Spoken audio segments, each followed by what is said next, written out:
ဝေးကွာခြင်းမှာစိတ်ရှိတယ်ပတ်စံလိုသလိုမေတ္တာတရားလည်းလိုပါတယ်ပတ်စံလိုသလိုအချစ်လည်းလိုပါတယ်အတူတူနေရမှာမဟုတ်အတူတူမနေရလည်းအချစ်ပဲလာမင်းကြီးကမင်းနဲ့အတူတူနေဘူးလို့လား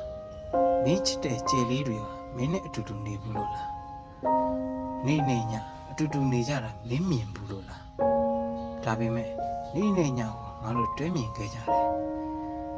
ဘယ်သူမဆိုကိုချစ်တဲ့အရာတွေနဲ့အတူတူနေကြတာ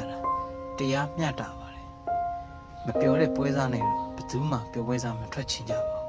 ဘူးဝေးကွာခြင်းကိုပြစ်ချထားလို့မရဘူးဝေးကွာခြင်းမှာအင်အားရှိတယ်စုံစည်းကြည့်ရင်တော့ဝေးတတ်ရမှာဝေးရမှနီးမှာအောင်ခိုင်မြတ်